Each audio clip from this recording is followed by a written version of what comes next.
It is Tuesday, the 24th of February, a day before budget. So in the build-up to budget, we're looking at numbers today, 22 cents.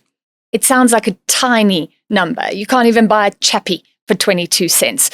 But let's zoom out. 22 cents of every rand, Aakash Bramdeo, that South Africans pay in tax. 22 cents of every rand goes towards servicing debt, which is a big number then. It's a very big number because our total debt as a country, we have borrowed 6 trillion rand.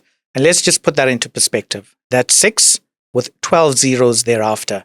That's more money than you and I, Francis, and probably our children and our grandchildren and our great-grandchildren would ever earn in their lifetime. So it's a huge number. 6 trillion rand. We pay back 1.2 billion rand every single day on those repayments. And that's worth pausing at that moment. 1.2 billion rand a day spent on just the interest charges on the debt. Yeah.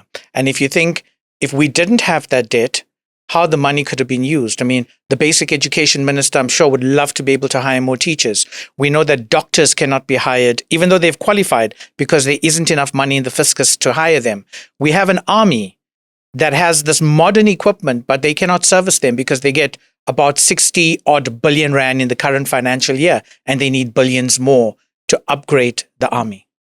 Yeah, so South Africa has a debt problem. South Africa has been living beyond her means. I love that old adage, if South Africa were a person, she'd be knee-high in credit card debt and very expensive debt, right? So that is the issue.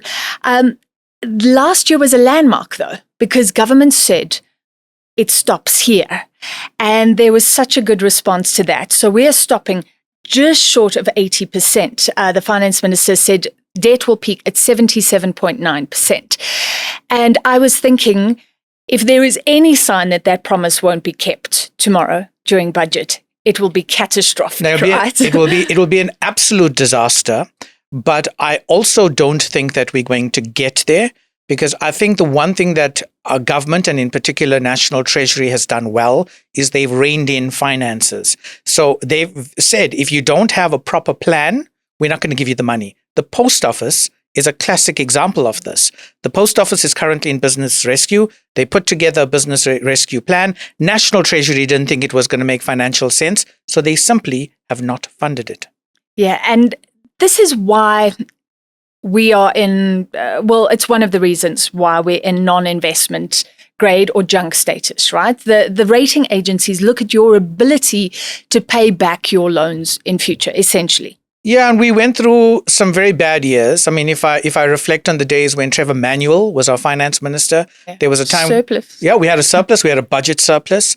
And then we had the Zuma years and we had state capture. And we borrowed a lot of money. We decided to fund higher education, even though we simply couldn't afford it. We decided to pay traditional leaders, even though there's no money to do all of that. So we lived beyond our means. And therein lies a very important lesson for every South African. Live within your means.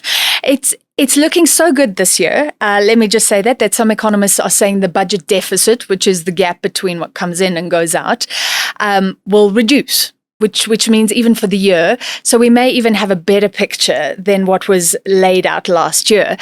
But it's worth also, I don't know if this relates to individuals, but looking at other countries that have a bigger debt burden than us, and nobody's jumping up and down. The UK has 103%.